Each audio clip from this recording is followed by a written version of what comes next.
30 வருஷம் முன்னாடி பார்த்தீங்கன்னா, அப்பா, அம்மா யாருக்கு ஓட்டு போட்டாங்களோ, அவங்கள பார்த்து அவங்களுடைய பிள்ளைகளும் அவங்களுக்கு யாருக்கு எந்த கட்சிக்கு ஓட்டு போட்டாங்களோ, அவங்களுக்கே தான் ஓட்டு போடுவாங்க. இது ஒரு பெரிய சாபக்கேடாவே நம்ம நாட்டில இருந்தது.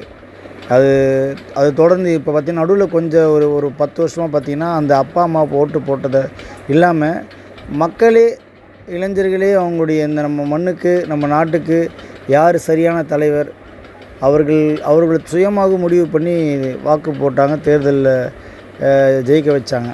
ஆனால் இன்றைய நிலைமைக்கு பார்த்தீங்கன்னா, அப்படியே தலைகீழாக மாற்றிருக்காங்க. சினிமா மோகம் அப்படி தான் கண்டிப்பாக சொல்லணும். ஏன்னா எந்த கொள்கையும் எந்த கோட்பாடும் இல்லாத வெறும் சினிமா திரை மோகத்தை வச்சியே ஒருத்தர் அரசியலுக்கு வராரு. அதையும் நம்பி நம்ம மக்கள் பார்த்தீங்கன்னா, அவர் ஜெயிக்க வைக்கணும், மாற்றம் வேண்டும் தான் வேணும். கண்டிப்பாக மாற்றம் வேண்டும் தான், எல்லாருமே எதிர்பார்க்கறது தான். ஆனால் அந்த மாற்றம் மதவாதிகளின் முகமூடியாக இருக்கக்கூடாது. ஒரு சமூக நீதியும் அனைவருக்குமான ஒரு ஆட்சியும் ஜனநாயகத்தின் முகமாக தான் இருக்கணும். சரிங்களா?